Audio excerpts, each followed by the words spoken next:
L'argent corrompt tout, même l'amour. Honoré de Balzac. Tu dois partir. Ce n'est plus ta maison. La voix d'Antoine était calme, presque détachée. Il se tenait devant moi, les bras croisés, le regard fuyant. Derrière lui, ma belle-mère Élise observait la scène avec un sourire à peine dissimulé. Elle n'avait même pas besoin de parler. Elle avait déjà gagné. Quelques mois plus tôt, l'idée même qu'Antoine puisse me mettre à la porte aurait été impensable. Nous étions un couple soudé, passionné, du moins je le croyais. Mais tout cela n'avait été qu'une illusion, un fragile château de cartes balayé par une force bien plus puissante que l'amour, l'argent. Tout avait commencé subtilement. De petites remarques, des cadeaux trop somptueux, des décisions que nous prenions ensemble, mais qu'Antoine revoyait après un simple dîner avec sa mère. Il disait que ce n'était rien, que je me faisais des idées. Mais moi, je voyais bien ce qui se passait. Élise ne m'avait jamais accepté. Pour elle, je n'étais qu'une passade, une erreur que son fils finirait par corriger. Et elle avait tout fait pour que cette correction arrive au plus vite. Les choses s'étaient accélérées lorsqu'Antoine avait accepté de travailler avec elle. Son indépendance s'était effacée à mesure qu'il devenait un pantin entre ses mains. Il écoutait ses conseils, exécutait ses ordres, dépendait de ses finances. Et moi ? Moi, je n'étais plus qu'un obstacle. J'ai tout tenté pour le réveiller, pour lui faire comprendre qu'il se laissait manipuler. Mais chaque discussion se terminait par les mêmes mots. Maman veut seulement ce qu'il y a de mieux pour nous. Non. Maman voulait ce qu'il y avait de mieux pour elle. Et dans cette équation, je n'avais plus ma place. Alors ce soir-là, quand il m'a regardé dans les yeux et m'a dit que notre histoire était terminée, j'ai compris que j'avais perdu. Mais ce qu'Élise ignorait, c'est que je n'étais pas du genre à disparaître sans bruit. Si elle pensait avoir gagné la partie, elle sous-estimait une chose essentielle. Je n'avais plus rien à perdre.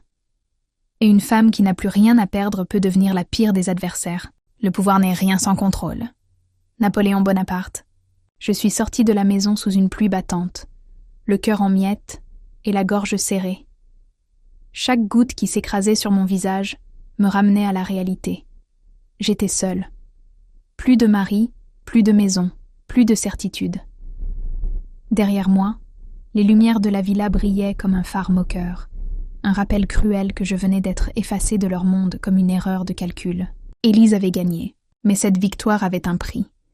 Et elle ne le savait pas encore. Le piège doré. Les jours qui suivirent furent un mélange de colère et d'incompréhension. Comment Antoine avait-il pu en arriver là ? Comment avait-il pu troquer notre histoire contre la sécurité matérielle que lui offrait sa mère ? Je luttais pour comprendre, mais une chose était claire. Élise l'avait toujours voulu ainsi. Depuis le début, elle avait semé les graines de la discorde, patienté dans l'ombre, tissé sa toile. Elle n'avait pas eu besoin de lever la voix ou de me menacer ouvertement. Son arme était bien plus subtile. Le poison du doute, injecté lentement, jour après jour, jusqu'à ce qu'Antoine ne voie plus que par elle. Elle l'avait convaincu que sans elle, il n'était rien. Que son amour pour moi n'était qu'un caprice passager, une faiblesse à corriger. Et lui, trop aveuglé, trop dépendant, avait cédé. Mais ce qu'elle ignorait, c'est que je n'étais pas prête à me laisser écraser aussi facilement. L'heure du choix. J'aurais pu fuir, tourner la page, essayer d'oublier. Mais quelque chose en moi refusait d'accepter cette défaite. J'avais tout donné pour Antoine, et en retour, j'avais été trahie, humiliée, jetée comme une vulgaire intruse. Alors non, je n'allais pas me contenter de pleurer sur mon sort. J'allais leur montrer.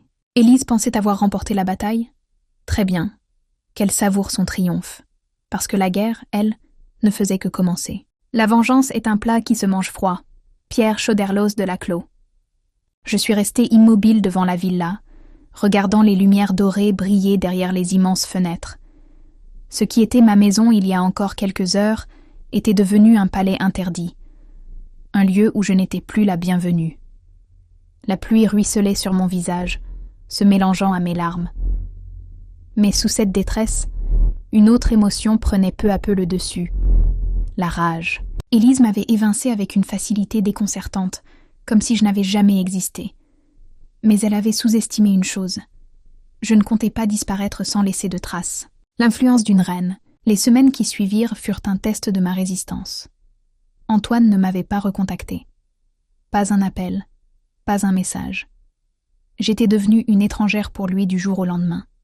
Mais il ne se rendait pas compte que lui aussi était devenu un étranger à ses propres yeux. Sous l'emprise de sa mère, il n'était plus l'homme que j'avais aimé. Il était une marionnette, guidée par une main de fer cachée sous des gants de velours. Élise ne contrôlait pas seulement Antoine. Elle contrôlait son entreprise, ses relations, ses finances. Chaque centime qu'il dépensait passait par elle. Elle l'avait façonné à son image. Dépendant, soumis, et incapable de prendre une décision sans son approbation. Mais il y avait une faille dans son plan parfait. Elle croyait que j'étais hors jeu. Elle pensait que j'allais m'effondrer, disparaître, recommencer ma vie ailleurs, loin d'eux. Mais elle ne savait pas que j'avais un atout dans ma manche. Un secret bien gardé. Avant que tout ne bascule, Antoine et moi partagions tout. Il me confiait ses doutes, ses projets, ses craintes. Et parmi ces confidences, certaines informations pouvaient aujourd'hui devenir mes meilleures armes. L'entreprise familiale d'Élise n'était pas aussi stable qu'elle le prétendait. Derrière les apparences de richesse et d'élégance, il y avait des failles, des zones d'ombre que personne ne voyait. Sauf moi. J'avais été témoin de conversations, découvert des documents, entendu des noms, des irrégularités financières, des investissements risqués, des secrets que même Antoine ignorait. Élise m'avait prise pour une femme naïve, une épouse éconduite qui n'avait d'autre choix que de partir en silence. Elle s'était trompée. On ne détruit pas son ennemi en le combattant mais en le rendant insignifiant. Nicolas Machiavel. La douleur de la trahison s'était transformée en une détermination glaciale.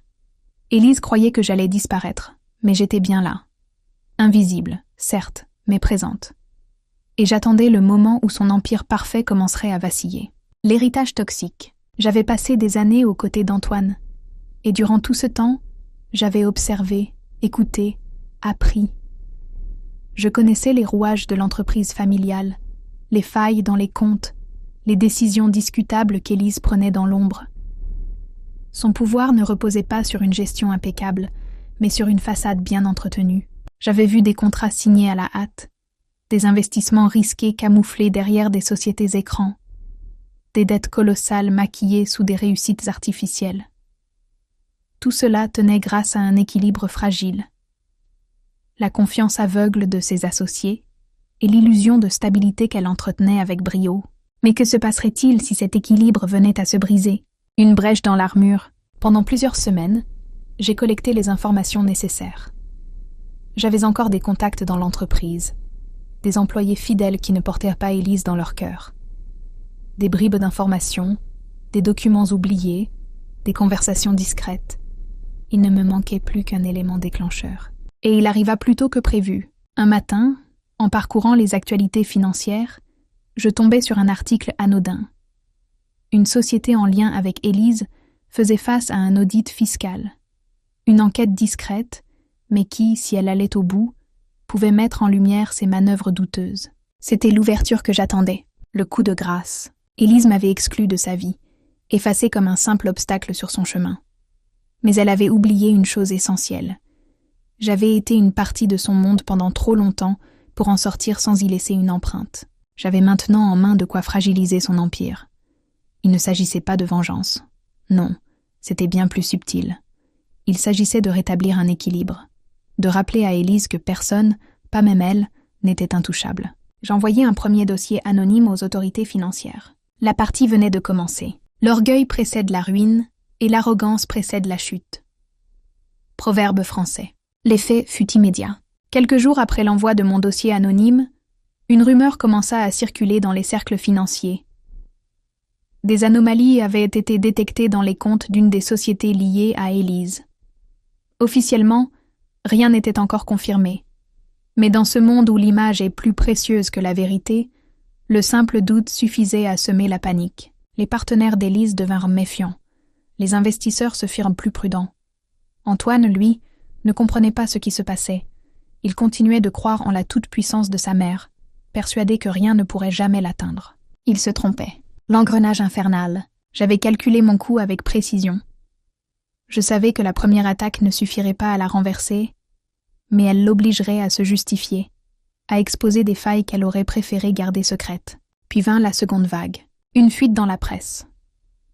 Un journaliste financier publia un article détaillant certaines incohérences dans les bilans de l'entreprise familiale. Rien d'illégal n'était encore prouvé, mais l'accumulation des soupçons suffisait à faire trembler les fondations. Élise réagit immédiatement.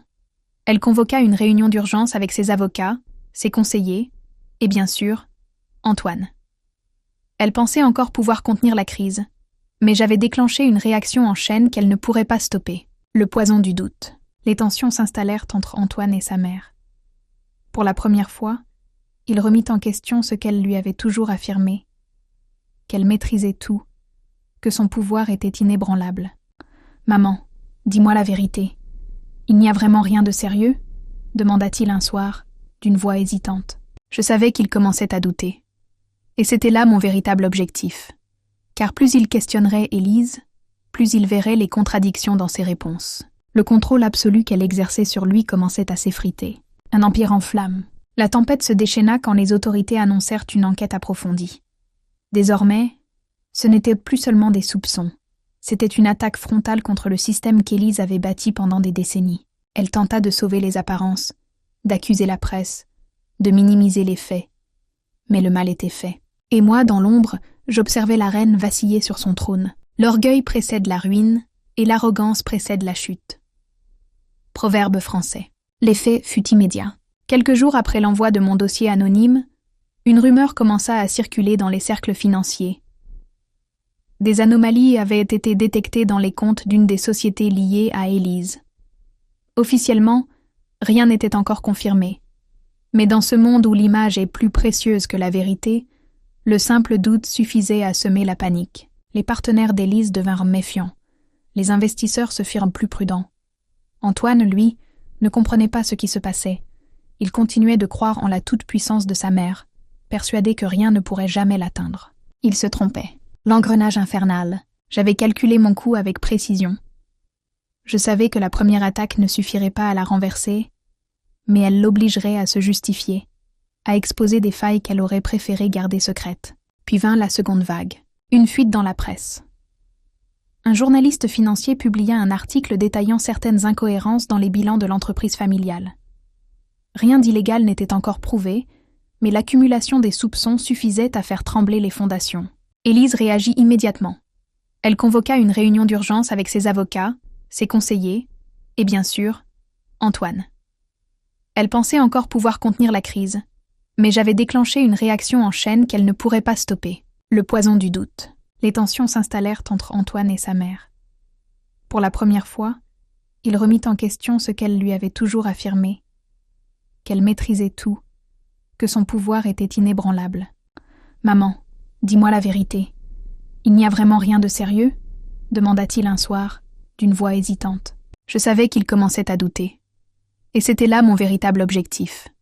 Car plus il questionnerait Élise, plus il verrait les contradictions dans ses réponses. Le contrôle absolu qu'elle exerçait sur lui commençait à s'effriter. Un empire en flammes. La tempête se déchaîna quand les autorités annoncèrent une enquête approfondie. Désormais, ce n'était plus seulement des soupçons. C'était une attaque frontale contre le système qu'Élise avait bâti pendant des décennies. Elle tenta de sauver les apparences, d'accuser la presse, de minimiser les faits. Mais le mal était fait. Et moi, dans l'ombre, j'observais la reine vaciller sur son trône. On peut tout dissimuler, sauf la vérité qui finit toujours par éclater. Voltaire. Le silence qui suivit fut assourdissant. Élise, la femme qui dictait autrefois les règles du jeu, était désormais acculée. Son visage impassible s'effritait sous la pression des médias, des autorités et de ceux qui, hier encore, la vénéraient. Je l'imaginais assise dans son bureau luxueux, son regard fixant l'écran de son ordinateur où défilèrent les gros titres, fraude financière, l'empire d'Élise dévacille, des transactions suspectes découvertes dans les comptes familiaux, vers une enquête judiciaire approfondie. Les investisseurs se retiraient, ses partenaires ne répondaient plus à ses appels. Même ses alliés les plus proches commençaient à prendre leur distance. Une reine abandonnée par sa cour. Mais ce qui la détruisait vraiment, ce n'était pas la chute de son empire. C'était Antoine, l'ultime trahison. Antoine avait toujours été son fils dévoué, son héritier, celui en qui elle voyait la continuité de sa grandeur. Mais désormais, il doutait. Il ne pouvait plus ignorer les preuves qui s'amoncelaient, ni les regards lourds de sous-entendus des autres actionnaires. Il savait qu'il devait prendre une décision. Un soir, dans un dernier effort pour sauver ce qui pouvait l'être, Élise organisa un dîner privé avec lui. Un face-à-face. Elle voulait lui parler, lui expliquer. Elle croyait encore pouvoir le convaincre. Mais cette fois, Antoine était différent. Il n'était plus l'enfant qui acceptait aveuglément ses paroles. Il était un homme qui venait de comprendre que sa mère n'était pas la figure infaillible qu'il avait toujours admirée. « Maman, je veux la vérité. » Élise serra les mâchoires. « Tout ce que j'ai fait, c'était pour toi, pour notre famille. » Antoine hocha lentement la tête, mais son regard était vide. Il savait qu'elle mentait encore. Ce fut ce soir-là qu'il prit la décision qui allait tout sceller. Le coup fatal. Le lendemain, un communiqué officiel fut publié. Antoine D. prend ses distances avec l'entreprise familiale et se retire de toute responsabilité. C'était un désaveu public. Sans son fils à ses côtés, Élise perdait l'un de ses derniers remparts. Les médias s'emparèrent de la nouvelle, la jugeant comme une confirmation des accusations. Mais surtout, les investisseurs et les actionnaires comprirent que l'histoire touchait à sa fin. Les premières poursuites judiciaires furent lancées quelques jours plus tard. Élise était seule, et moi, j'observais. L'histoire que j'avais écrite dans l'ombre atteignait son dénouement. On ne triomphe jamais complètement de ses ennemis. On les laisse se détruire eux-mêmes. François de La Rochefoucauld. 1 an plus tard, je me tenais devant le tribunal, observant Élise descendre les marches, le visage fermé, entourée de ses avocats. La sentence venait de tomber. Une amende colossale, une interdiction de diriger toute entreprise pendant 5 ans, et surtout, la perte de sa réputation. Son empire s'était effondré comme un château de cartes. Antoine, lui, avait quitté Paris. Il vivait désormais dans une petite maison en Provence, loin des mondanités et de l'influence toxique de sa mère. Nous ne nous étions pas revus. Il m'avait envoyé une lettre, quelques mots griffonnés sur du papier à en-tête d'un hôtel anonyme. « Je ne te demande pas pardon, mais je comprends maintenant. » Je n'avais pas répondu. La dernière pièce du puzzle, ce matin-là, un colis m'attendait devant ma porte.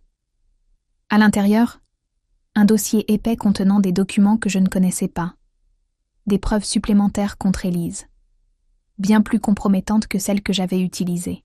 Une note l'accompagnait, écrite d'une main tremblante. « Tu as gagné, mais sache que je t'ai observé, moi aussi. » Signé. « Ah !» Je souris. Même dans sa défaite, Élise tentait d'avoir le dernier mot.